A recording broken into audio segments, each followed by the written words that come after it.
Central government के सभी कर्मचारियों का मेरा नमस्कार। एक बार फिर से स्वागत है आपके अपने यूट्यूब चैनल जेकाल जीनियस पर। आज हम इस वीडियो में बात करेंगे डेपुटेशन के बारे में। देखिए, डेपुटेशन को हिंदी में बोला जाता है प्रतिनियुक्ति। अब ये प्रतिनियुक्ति होती क्या है या डेपुटेशन होता क्या है, और जो डेपुटेशन जाने के लिए जो सेंट्रल गवर्नमेंट एम्प्लॉय के लिए जो रूल्स हैं वो क्या क्या है, ठीक है। इसके अलावा हम इस वीडियो में देखेंगे कि डेपुटेशन में आपको यानी कि वेतन के अलावा और क्या क्या चीज़ें मिलती हैं, ठीक। और इसके जाने के एलिजिबिलिटी क्या है, ठीक है। स्पेशल कुछ चीज़ें यानी डिपार्टमेंट पे दूसरे डिपार्टमेंट डेपुटेशन जाने से कुछ अलग एम्प्लॉयज को मिलता है या नहीं मिलता है, या फिर गवर्नमेंट है जो डेपुटेशन पे अन्य विभागों से कर्मचारियों को क्यों दूसरे विभाग के अंदर ट्रांसफर करती है। तो ये सब के बारे में हम आज इस वीडियो में डिटेल से हम क्या करेंगे, इसकी समीक्षा करेंगे डेपुटेशन की। तो बिना देरी किए हुए वीडियो में बढ़ते आगे। वीडियो में आगे बढ़ने से पहले मैं आपको एक चीज़ बता देता हूँ। यदि अभी तक आपने हमारे चैनल को सब्सक्राइब नहीं किया तो हमारे चैनल को सब्सक्राइब करें, वीडियो को लाइक और अधिक से अधिक शेयर करना बिल्कुल ना भूलें, ठीक है। तो चलिए हम अपनी वीडियो को करते हैं शुरू। कि ज़्यादातर केसेज में क्या होता है कि सेंट्रल गवर्नमेंट के जो एम्प्लॉई हैं एक डिपार्टमेंट से दूसरे डिपार्टमेंट में अगर जा रहे हैं तो दो कंडीशन में जाते हैं। एक तो जो शब्द प्रयुक्त होता है वो होता है डेपुटेशन, दूसरा जो शब्द होता है वो होता है एब्जॉर्शन, ठीक है, अवशोषण। इसका हिंदी अर्थ क्या होता है? अवशोषण, ठीक। और डेपुटेशन का हिंदी अर्थ क्या होता है? प्रतिनियुक्ति, प्रतिनियुक्ति, ठीक है। तो आपको मैंने यहाँ पे बता दिया डेपुटेशन का हिंदी अर्थ क्या होता है, प्रतिनियुक्ति। अवशोषण होता है एब्सॉर्प्शन का मतलब, ठीक। तो कर्मचारी क्या होता है कि दो तरीके से क्या होता है, एक डिपार्टमेंट से दूसरे डिपार्टमेंट में पोस्टिंग जाता है कुछ समय के लिए, तो उसको बोलते हैं डेपुटेशन। देखो यहाँ पे डेफिनेशन हम देख लेते हैं कि दोनों जो शब्द हैं उसकी डेफिनेशन क्या है। पहली चीज हम देखेंगे इसमें कि डेपुटेशन और एब्सॉर्प्शन क्या होता है, दोनों के अंदर डिफरेंस क्या है। पहली चीज तो हम ये देखेंगे, इसी के अंदर आपको क्लियर हो जाएगा डेपुटेशन की डेफिनेशन क्या है, नेचर क्या है, कितने समय के लिए जाता है। इसके अलावा में हम वीडियो के लास्ट में देखेंगे क्या, एलिजिबिलिटी, ठीक है,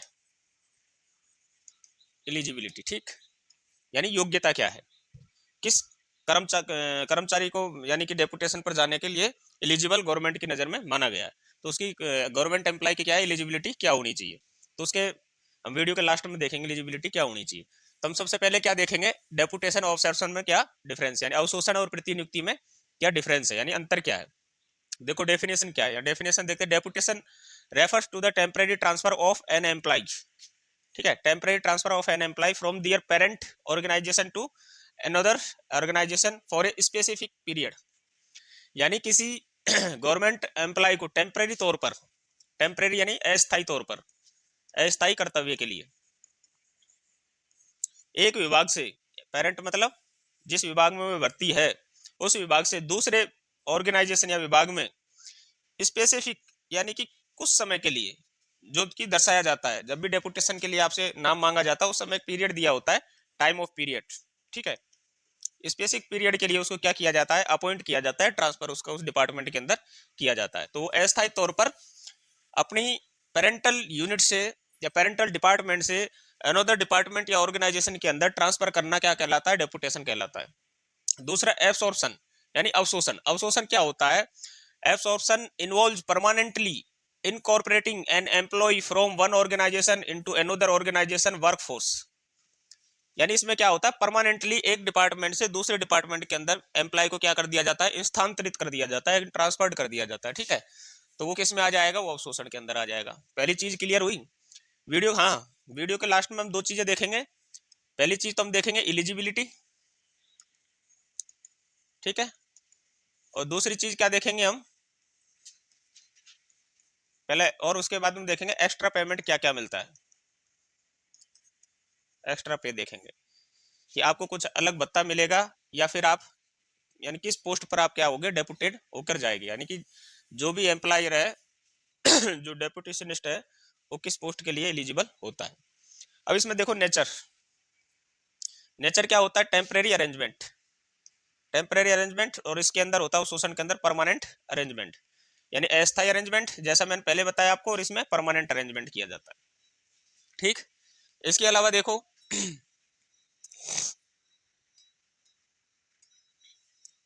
देखो ड्यूरेशन, ड्यूरेशन मतलब समय अवधि। तो इसके अंदर देखो लिमिटेड ये यहाँ पर क्या डेपुटेशन है, ठीक है, वही चला आ रहा है। यहाँ पर क्या है, एब्सॉर्प्शन है, ठीक है। तो ड्यूरेशन लिमिटेड और fixed duration typically for a specified period और प्रोजेक्ट, यानी कि किसी प्रोजेक्ट, कोई प्रोजेक्ट हो सकता है आपका 2 साल के अंदर कंप्लीट हो, या फिर 2 वर्ष के अलावा 5 वर्ष में भी हो सकता है।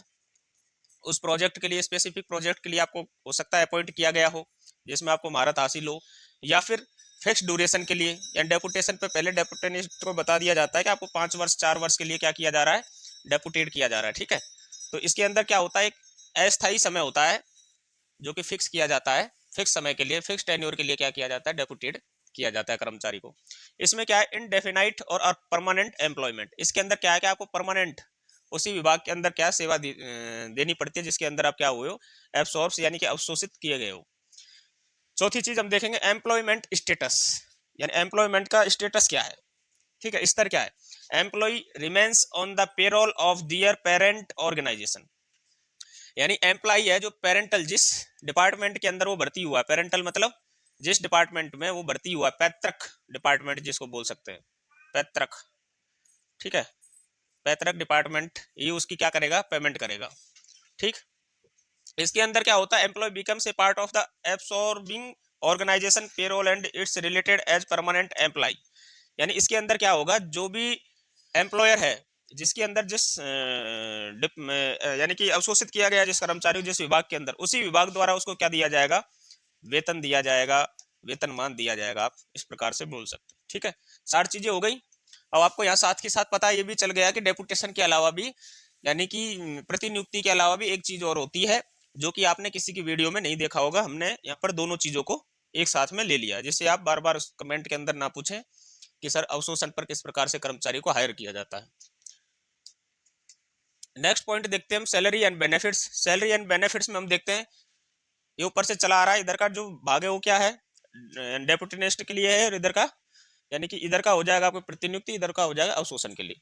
तो सैलरी एंड बेनिफिट्स में हो गया, salary and benefits usually provided by the parental organisation, वो मैं बता दिया था।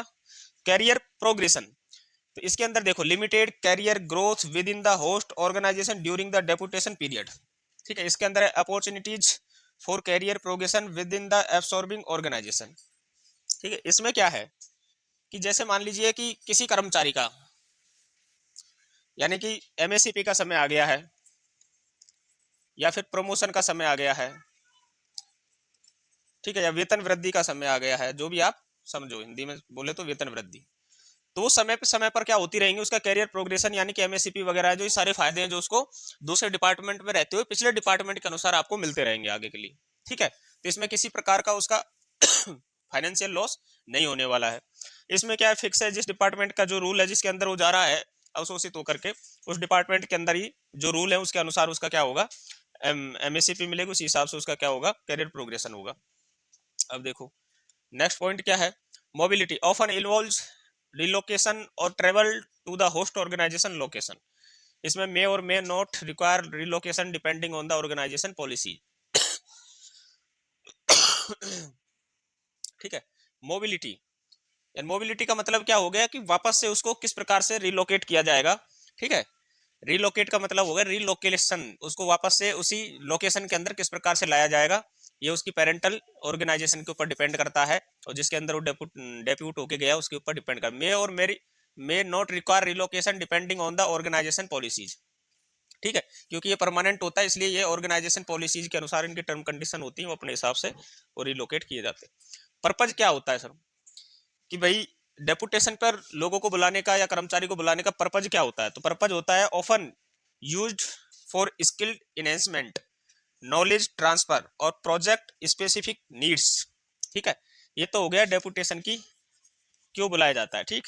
इधर होगा use to fulfil a long term staffing requirement और to acquire a skilled work force, यानी कि स्किल्ड वर्क फोर्स को हायर करने के लिए या कर्मचारी को बुलाने के लिए इसमें परमानेंटली उस विभाग में उसको बुलाया जाता है। और इसमें क्या होता है कि ऑफन यूज्ड फॉर स्किल, कभी कभार स्किल का इनहेंसमेंट, स्किल को बढ़ाने के लिए, नॉलेज ऑफ ट्रांसफर, नॉलेज का ट्रांसफर करने के लिए, और या फिर प्रोजेक्ट स्पेसिफिक नीड्स, किसी प्रोजेक्ट, मान लो कोई ऐसा प्रोजेक्ट है कि डिपार्टमेंट के अंदर उस प्रकार का कोई व्यक्ति नहीं है, तो दूसरे डिपार्टमेंट से उसको क्या कर लिया जाता है, डेपुटेशन पर ले लिया जाता है। तो ये सब चीजें आपको समझ में आ गई होंगी। तो ये डेपुटेशन की नीड क्यों पड़ती है विभागों को, तो अब आपको समझ में आ गया होगा। इसके अलावा देखो और क्या चीज है।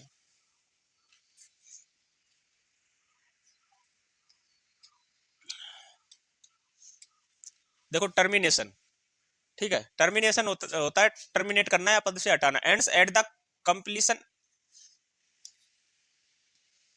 Completion of the specific deputation period और as per mutual agreement.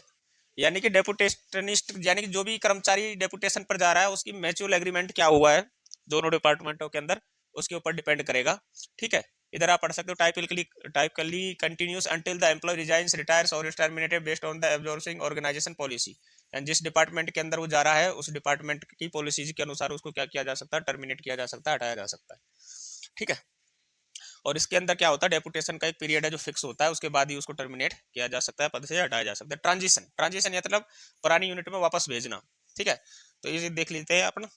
Deputation के अंदर क्या, after deputation the employee returns to the parental organisation और मे बी डेपुटेड एल्सवेयर।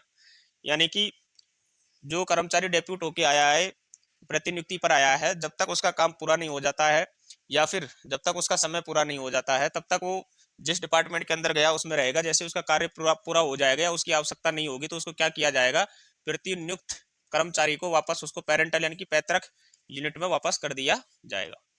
और यह क्या है कि इसमें no return to parent organisation, the employee remains with absorbing organisation. यानी कि जिस इसके अंदर क्या होता है, अवशोषित जो कंडीशन है उसके अंदर क्या होता है, जिस विभाग ने उसको बुलाया है उसी विभाग के अंदर वो परमानेंट क्या करता है, जॉब करता है, जबकि डेपुटेशन के अंदर ऐसा नहीं होता है, ये अस्थायी होता है। ठीक है, तो ये चीज हो गई अभी डेपुटेशन से संबंधित। अब मैं थोड़ी सी आपको एलिजिबिलिटी समझा देता हूं, और उसके अलावा मैंने आपको क्या बताया था, यानी कि इस आपको क्या क्या पेमेंट इसके अंदर, आपको क्या एक्स्ट्रा पेमेंट या क्या एक्स्ट्रा फायदे आपको मिलते हैं। ये दो हम टॉपिक अभी इसके अंदर कवर करेंगे। तो मैं दोनों को यहीं पर ही ले लेता हूँ, चलो पीडीएफ के माध्यम से ले लेते हैं।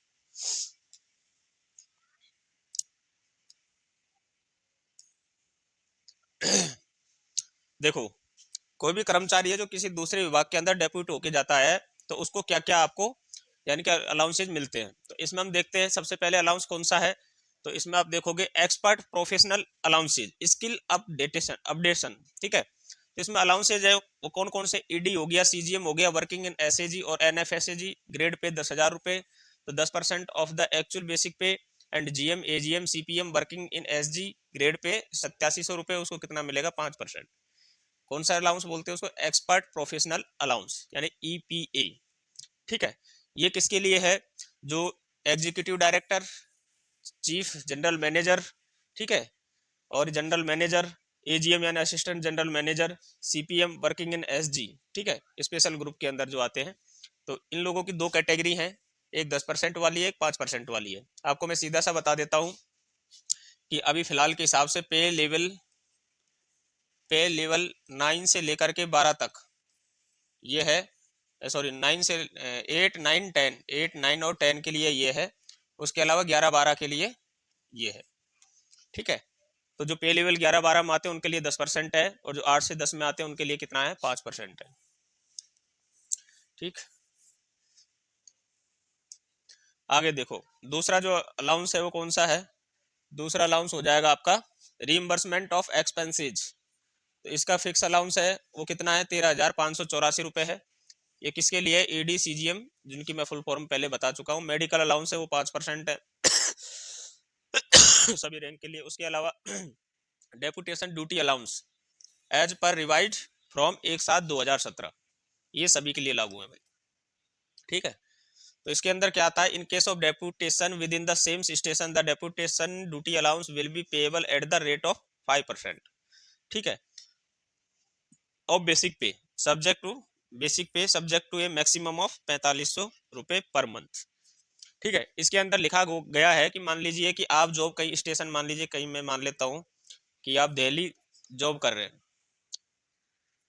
ठीक है, और आपको दिल्ली के अंदर ही किसी दूसरे डिपार्टमेंट के अंदर क्या जाना पड़ा है, डेप्यूट होके जाना पड़ा है, तो ये सेम स्टेशन हो गया। सेम स्टेशन के लिए आपको क्या होगा, आपके बेसिक पे का 5% आपको क्या मिलेगा, एक्स्ट्रा पेमेंट मिलेगा, जिसको क्या बोलते हैं, ड्यूटी अलाउंस या डेपुटेशन ड्यूटी अलाउंस बोलते हैं, जो कि 1/7/2017 से लागू है। मान लीजिए किसी व्यक्ति का 40,000 रुपये क्या है, बेसिक है, तो उसका 5%।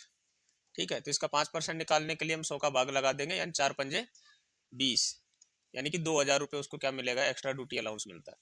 ठीक है। और इन case of deputation involving change of station, मान लीजिए कि आप पहले दिल्ली जॉब कर रहे थे और अभी तुमको कहाँ जाना पड़ गया, अभी मान लीजिए अहमदाबाद जाना पड़ गया आपको डेपुटेशन पे, तो आपका स्टेशन क्या हो गया, चेंज हो गया। सेकंड कंडीशन, फर्स्ट कंडीशन में स्टेशन चेंज नहीं हुआ, सेकंड कंडीशन में आपका क्या हो गया, स्टेशन चेंज हो गया, तो आपको कितना मिलेगा, 10% अलाउंस दिया जाएगा। तो उस कंडीशन में क्या होगा, आपका 40,000 का 4,000 रुपये क्या हो जाएगा, 10% निकालेंगे 40,000 का बेसिक पे का, तो 4,000 रुपये आपको क्या एक्स्ट्रा क्या मिलेगा, ड्यूटी अलाउंस मिलेगा। ठीक है।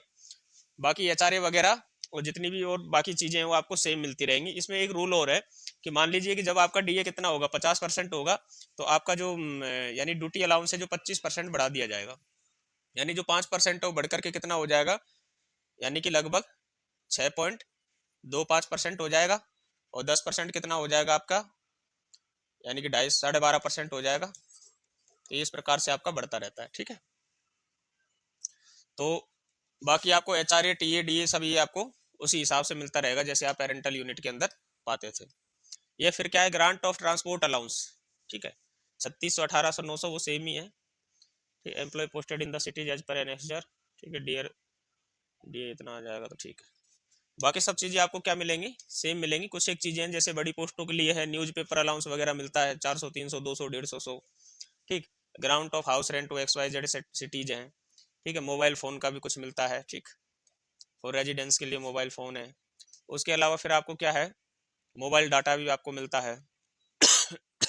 परचेज ऑफ ब्रीफ केस के लिए भी आपको यानी रैंक के हिसाब से पैसे यहाँ पर दिए जाते हैं। 8,000 से लेकर के नीचे सबसे कम 2,000 रुपये तक दिए जाते हैं। ये कुछ एक अलाउंसेज है जो आपको क्या किया जाएगा, आप डेपुटेशन में किसी अन्य विभाग में जाते हैं तो आपको दिया जाता है। इसके अलावा एलिजिबिलिटी क्या होती है, देखो मैं थोड़ा सा यहाँ पे समझा देता हूँ। ये तो हो गया कि आपको एक्स्ट्रा अलाउंस क्या क्या मिलेगा। अब मैं यहाँ पे थोड़ा सा बता देता हूँ एलिजिबिलिटी क्या होती है। कि मान लीजिए आपको किसी दूसरे विभाग के अंदर डेपुटेशन पर जाना है। अब डेपुटेशन पे कर्मचारी को जाने का फायदा क्या है, कई सारे फायदे हैं जो मैंने आपको यहाँ पे बताया, पहली चीज तो। दूसरी चीज, मान लीजिए कि अभी आपका यानी आप जॉब कर रहे हैं कहाँ पे, मैं आपको थोड़ा सा समझा देता हूँ। जैसे आप इंडियन रेलवे के अंदर हैं। ठीक है। आप इंडियन रेलवे के अंदर हैं और आप कहीं किसी साउथ जोन से भर्ती हैं। आप पोस्टिंग, आप यूपी के रहने वाले हैं लेकिन आप यूपी में क्या पोस्टिंग नहीं करवा पा रहे हो। अब मान लीजिए कि आप रेलवे से किसी अन्य विभाग में PWD वगैरह में क्या आ गए हो, डेपुटेशन पर आ गए हो। ठीक है। अगर डेपुटेशन पे आए हैं तो आप क्या है कि यूपी के अंदर आपको क्या मिल रही है, पोस्टिंग मिल रही है, तो आप क्या घर के पास आ जाओगे, पहली चीज तो ये फायदा हो गया। कुछ एक्स्ट्रा आपको यहाँ पर अलाउंसेज भी मिल रहे हैं। ठीक है। तो एक साथ दो आपको क्या हो गए, फायदे हो गए। इसके अलावा क्या होता है, जैसे मैं आपको बताता हूँ, IPS IAS अधिकारी भी क्या होते हैं, डेपुटेशन पर जाते हैं। कैसे जाते हैं, जैसे पैरामिलिट्री के अंदर, पैरामिलिट्री के अंदर इनकी क्या पड़ती है, रिक्वायरमेंट पड़ती है वहाँ के एडमिनिस्ट्रेशन को चलाने के लिए IPS अधिकारियों की। ठीक है। तो ये लोग क्या है कि डेप्यूट होके कैसे आते हैं, मान लीजिए किसी IPS अधिकारी का, मान लीजिए वो रहने वाला राजस्थान का है और उसको कैडर कहाँ से मिला है, कैडर मिला है मान लीजिए उसको असम कैडर। अब वो असम कैडर मिला है लेकिन वो असम से राजस्थान नहीं आ पा रहा है, अब कैडर चेंज नहीं हो पा रहा है उसका।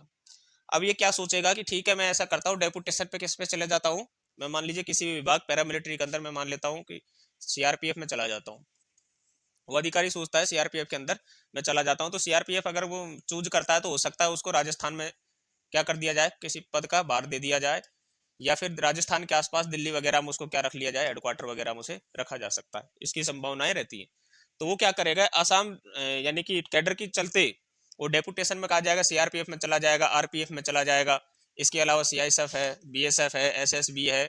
ये सब अपने कुछ ना कुछ फायदे के लिए अधिकारी है जो एक दूसरे डिपार्टमेंट में डेपुटेशन पर अधिकतर जाते हैं। अब इसकी एलिजिबिलिटी क्या है, योग्यता क्या है, तो इसमें देखो सबसे बड़ी योग्यता एक तो क्या है, ज्यादातर जो मैं कॉमन जो बात करूंगा, कॉमन में पॉइंट रखूंगा। देखो सबसे पहले कि पिछले 5 साल का, पिछले 5 साल की जो आपकी सर्विस है, सर्विस फेयर होनी चाहिए। फेयर का मतलब कि कोई पनिशमेंट नहीं होना चाहिए। दूसरी कंडीशन क्या है, पिछले 5 साल का APR या ACR जो भी आप बोलते होंगे आपका क्या होना चाहिए, अच्छा होना चाहिए, गुड होना चाहिए। ठीक। तीसरी चीज क्या है, आपको किसी प्रकार का मेजर पनिशमेंट नहीं होना चाहिए। मेजर किसी विभाग में माइनर भी मांग लेते हैं, ठीक है, जैसे आईबी वगैरह के आप किसी डेपुटेशन में जाओगे, किसी आईबी है, सीबीआई है, तो वहां पर आपको क्या माइनर या मेजर पनिशमेंट आपको नहीं होना चाहिए। ठीक, तीसरा चीज। चौथा चीज क्या होता है कि आपका जो इंटेलिजेंस की तरफ से आईएनटी, हर डिपार्टमेंट के इंटेलिजेंस विभाग होते हैं, उसकी नज़र में आप है जो क्या होने चाहिए, अच्छे व्यक्ति होने चाहिए, किसी प्रकार का उसके रिकॉर्ड खराब नहीं होना चाहिए विभाग की नज़र में, वेल डिसिप्लिन्ड होने चाहिए। तो ये कुछ एक टर्म कंडीशन है, कुछ स्पेसिफिक कोर्सेज भी मांगे जाते हैं। ठीक है, इसके अलावा मैं जो नेक्स्ट वीडियो में आपसे चर्चा करूंगा, नेक्स्ट वीडियो जो मैं लेके आऊंगा उसमें आऊंगा फॉरेन सर्विसेज के लिए। ठीक है, फॉरेन सर्विसेज के लिए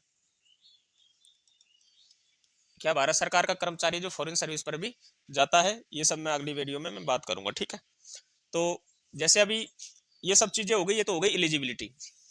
ठीक है, फिर सर आप पूछोगे कि सर आपने इतनी बड़ी वीडियो बनाई लेकिन आपने ये नहीं बताया सेंट्रल गवर्नमेंट के कर्मचारी किस किस विभाग के अंदर डेपुटेशन पे जाते हैं। तो मैं आपको थोड़ा सा बता देता हूँ, जितनी भी सीएपीएफ है, ठीक है, और इसके साथ मैं ले सकता हूँ डिफेंस, ये सब कहाँ कहाँ डेपुटेशन पे जाते हैं। टोटल सीएपीएफ जाएगी, एक तो एनएसजी, एसपीजी, एसएसजी, ठीक है, आईबी, सीबीआई, ठीक, उसके अलावा इनकम टैक्स, आईटी इत्यादि डिपार्टमेंट के अंदर डिफेंस और सीएपीएफ यानी पैरामिलिट्री से लोग हैं जो कहाँ जाते हैं, डेपुटेशन पर जाते हैं। इसके अलावा दूतावास केंद्रों पर भी जाते हैं, जो मैं फॉरेन सर्विस के अंदर इसको क्या करूंगा, इसको शामिल करूंगा। ठीक है, अन्य विभाग है जो सिविल विभाग है, जो आपस में एक दूसरे विभाग में ट्रांसफर इनका डेपुटेशन पे जाते रहते हैं। ऐसा जरूरी नहीं है कि सेंट्रल गवर्नमेंट का कर्मचारी जो सेंट्रल गवर्नमेंट के डिपार्टमेंट में ही जाता है, ऐसा कोई जरूरी नहीं है। सेंट्रल गवर्नमेंट का एम्प्लॉई है जो स्टेट गवर्नमेंट के अंदर भी क्या जा सकता है, डेपुटेशन पर जा सकता है। इसके अलावा वो किसी पीएसयू में भी जा सकता है। ठीक है, पीएसयू के भी जो ऑर्गेनाइजेशन है वो क्या करते हैं, सेंट्रल गवर्नमेंट के जो यानी एम्प्लॉई है उनके लिए भी क्या डेपुटेशन के लिए सुविधा उपलब्ध करवाते हैं। ठीक है, तो ये सब चीज़ें हैं। तो वीडियो को लास्ट तक, फिर भी अगर आपको कुछ समझ में नहीं आया हो तो आप मुझे नीचे कमेंट में कमेंट कर सकते हैं। नेक्स्ट वीडियो में मैं आपको और अच्छे से समझाने की कोशिश करूंगा फॉरेन सर्विसेज की जो वीडियो आएगी उसके अंदर। ठीक है, आज तो मुझे थोड़ा सा डेपुटेशन के बारे में बताना था, तो इस वीडियो को हम यहीं पर ही आज खत्म करती। वीडियो भी काफ़ी लंबी हो गई। अगर वीडियो आपको अच्छी लगी हो तो हमारी वीडियो को लाइक और हमारे चैनल को सब्सक्राइब करना बिल्कुल ना भूलें। नेक्स्ट वीडियो में फिर से हाजिर होंगे फॉरेन सर्विसेज को लेकर के। ठीक है, वीडियो को पूरा देखने के लिए आप लोगों का बहुत बहुत धन्यवाद। जय हिंद, जय भारत।